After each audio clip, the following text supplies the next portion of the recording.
আসসালামু আলাইকুম প্রিয় বন্ধুরা, আপনারা সবাই কেমন আছেন? আলহামদুলিল্লাহ, আমি তো বেশ ভালো আছি। আশা করি আপনারাও খুব ভালো আছেন। তো আজকে আপনাদের সাথে শেয়ার করতে যাচ্ছি আমাদের কুমিল্লার আরেকটা ঐতিহ্যবাহী পিঠা, সেটা হচ্ছে তিলের পিঠা। এটা আমাদের বাসায় আমার হাজবেন্ড খুবই পছন্দ করে, তাই আমি এই পিঠাটা বানিয়েছি।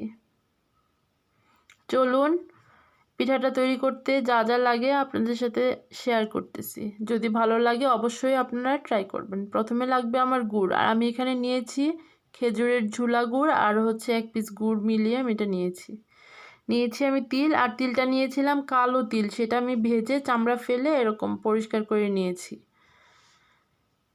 আর নিয়েছি 1 বাটি নারকেল কোড়া,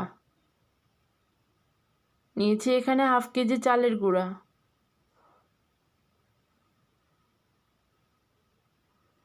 তো আমি প্রথমে মিক্সচারটার ভিতরে দিয়ে দিচ্ছি আপনার তিল, দিব অল্প নারকেল, দিয়ে আমি ভালোভাবে একটু মিক্স করে নিব।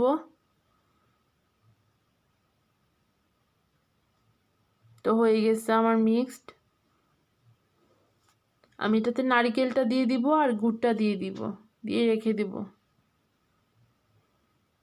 তো আমি চুলায় একটা প্যান বসিয়ে দিলাম, দিয়ে দিলাম পরিমাণ মতো পানি, আর দিয়ে দিচ্ছি বলক আসার পরে চালের গুঁড়া। এখন ঢেকে দিব, আর ঢাকনাটাতে আমি একটা লং দিয়ে ঢাকনার ছিদ্রটা বন্ধ করে দিচ্ছি।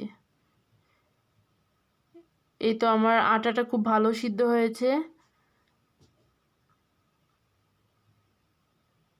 ভালো করে ঘুটে আমি এটা এখন মথে নিব। আর ওই নারকেল মাখাটা আমি এখানে বসিয়ে দিলাম। এটা যখন একটু লাছা ধরে আসবে তখন আমি এটা নামিয়ে নিব। তো আমি পিঠাটা রেডি করতেছি, চলুন। আমি আজকে এখানে আমার এভাবে করলে খুব ভালো হয়, পিঠা ফাটার চান্স থাকে না, আর হচ্ছে পিঠাটা খেতে খুব ভালো হয়। আর ওইভাবে রুটি বেলে করলে হয় কি ফেটে যায়, আর আমার কাছে ওটা ভালো লাগে না। তাই এটা পিঠাটা আমি ঠিক এভাবে করি। আপনারা চাইলে এভাবে করতে পারেন, না হয় রুটি বেলে সুই দিয়ে কেটে নিতে পারেন।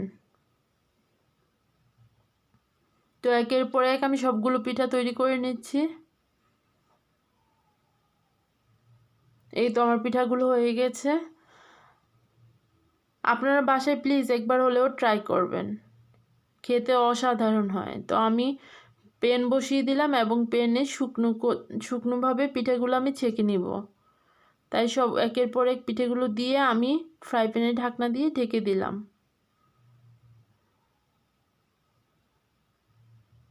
এখন আমি উল্টে নিব।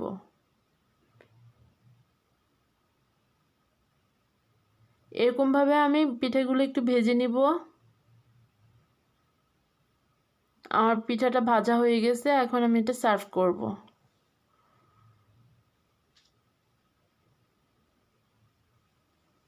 তো আপনাদের কাছে কেমন লাগলো পিঠাটা? আর আমি আসলে আপনাদেরকে টেস্ট করাতে পারবো না, আমি আপনাদের সাথে শেয়ার করতেছি। আপনারা দেখুন, দেখে ভালো লাগলে বাসায় একবার হলেও ট্রাই করবেন। তো চলুন পিঠাটা ভেঙে দেখাচ্ছি কেমন হয়েছে। দেখুন, দেখতে কত অসাধারণ হয়েছে, এত লোভনীয় হয়েছে, আর খেতে তো অসাধারণ হয়েছে।